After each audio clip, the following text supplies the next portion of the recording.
Hi, I'm Sarah from The Upcoming. A real pleasure to be speaking to you today. How are you? Very nice. How are you? I'm great, thank you. What time is it over there? What is it, nighttime? It's 20 past 9 in the evening.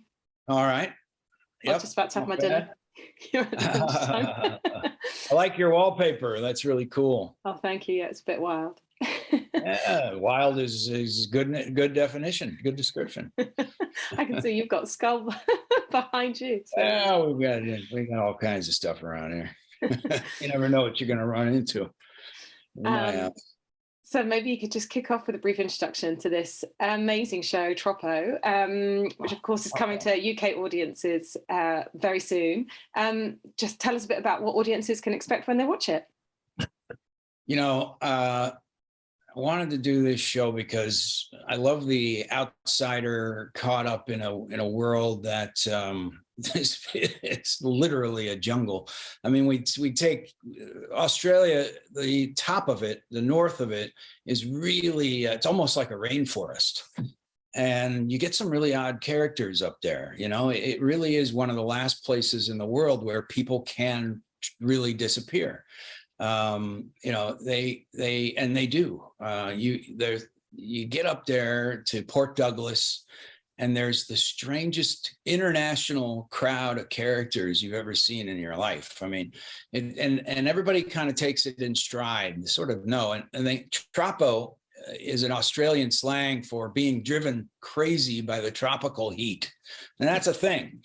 It can be so oppressively hot and so wet for so long that people just lose their minds. You'll see somebody running naked down the street screaming, and you're like, it's gone Troppo. So that world, throwing an American who's been living in Australia for a while, who's married an Australian, who has an Australian kid in an Australian school. I'm a detective, and he gets thrown into this horrible crime, accused of something that he didn't do, but ruins his life to the point where he literally has to leave his family and drive up north, basically to go kill himself. I mean, just to disappear, to get away. Grows a little beard. One of those things where you're splashed on the tabloids. So if they stare at you long enough, they'll probably recognize you. So he's trying to disappear in this little tropical town. And of course he ends up getting dragged into what he loves to do, which is solve crimes by this crazy 20-something ex-convict named Amanda. And these people could not be more opposite. She's impulsive, she's nutty, she's angry, she's got a shaved head and a lot of tattoos, and he's a straight-laced, Sydney detective who should not be in this situation if life was fair, but life's not fair. And these two they end up helping each other, and they're the last person in the world that he would have, Ted, my character's name is Ted, that you'd ever expect to help Ted. It turns out to be this crazy chick. And so that made it really interesting, trying to do something in the crime genre that has great characters. And so it's a character piece. And did very well in Australia. Came over here with Amazon, did great over here. They just picked us up for season 2, which is no small feat these days. So that was rewarding. We're going to go back to Australia in the spring and shoot another one. So you guys are catching on at the right time because you won't have to wait that long in between seasons. And in terms of preparing to play this character, I mean, did you return? Because I know it's based on Candice Fox's Crimson Lake book. But then, of course, kind of having to get into this very particular setting, as you described it. This isn't. This is a very particular in terms of the environment, the people, and understanding, getting under the skin of this character of Ted. So how did you prepare to play him? Well, I mean, just try to get by reading Candice Fox's books. That's a great place to start. Of Crimson Lake is the first one. Highly recommended. Anybody who loves crime fiction, Candice is tops. She's one of those writers who you really feel like you're in good hands. The second book is called Redemption Point. That's going to be the one that we're going to be filming next year. Staying true to the characters that Candice Fox created was the number one priority. And as producers, I got a company called Renegade. This is our first television project. As producers, our job was to guard Candice's characters and make sure that the integrity of those characters gets translated to screen. We're proud of the way that came out. Ted is really Ted from the book, and Amanda is really Amanda from the book. And that's where we were really successful, and that's why people want to see more. You know, it's really all about these characters. They're just unique.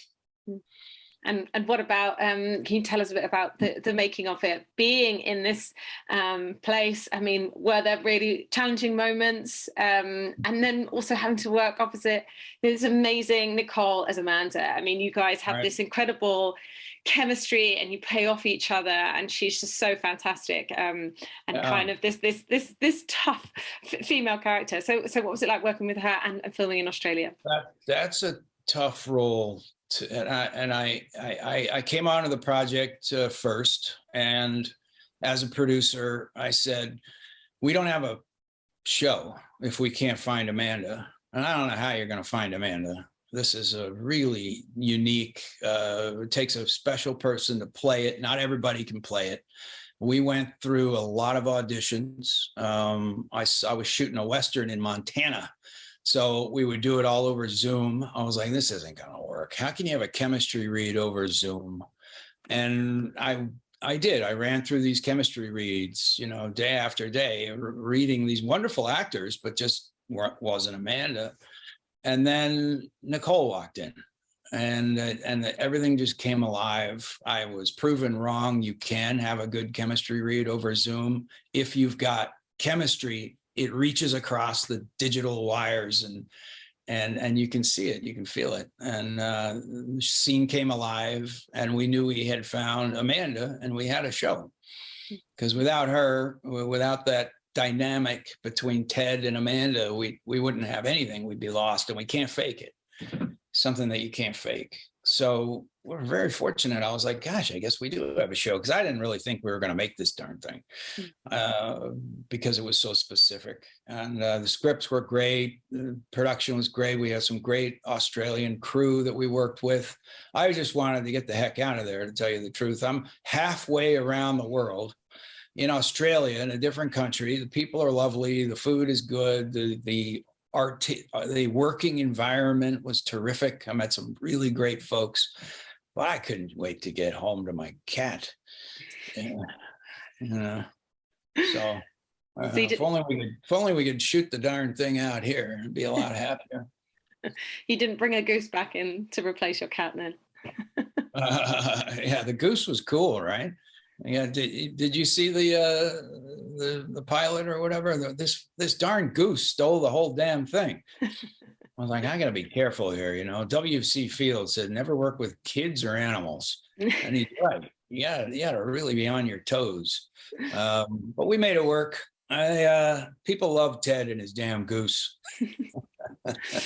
I was thinking that there's always like often with these characters, there's kind of, you know, this connection which shows their softer side. You know, like John Wick, he's got his dog, and it's kind of letting you know that how despite their sort of gruff exterior, that they're kind of a softie underneath. And that there's no one to connect with, you know, that Ted's run out of people. He's run out of human beings, even his wife, you know, he barely talks to his kid on the Zoom because his wife is always missing the time, you know, and he's really alone, you know, like this guy's got nobody. And so the goose became sort of his lifeline, you know. It's like one person he can talk to, that's the darn goose.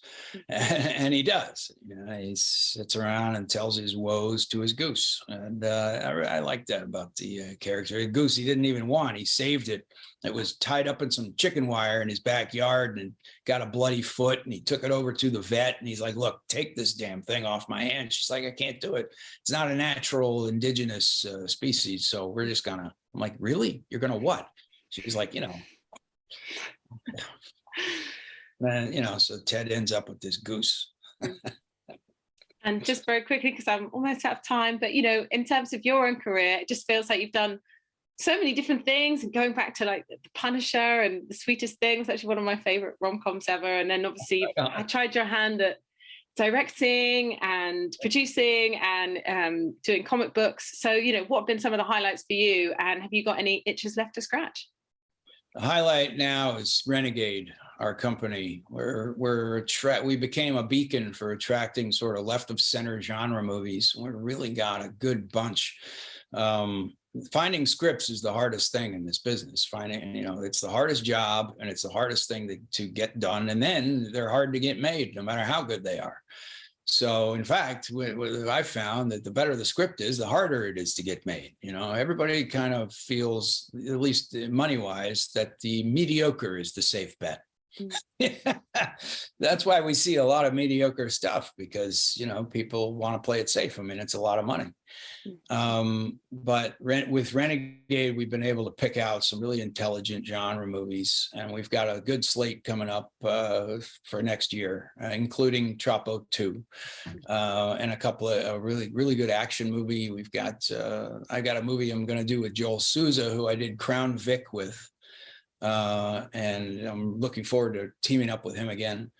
And, you know, so that gets me out of bed in the morning, you know, being able to have a hand in bringing stuff to life that normally maybe wouldn't have had a shot, you know, that feels good. And we've been able to do that. So. Amazing. Well, thank you so much for sharing all that with me. I can't wait for everyone here in the UK to also get stuck into Troppo. Thanks so much. Hey, my pleasure. My pleasure. Nice Thank you. Thanks a lot. Cheers. Bye. Have a good day. Bye-bye. Bye.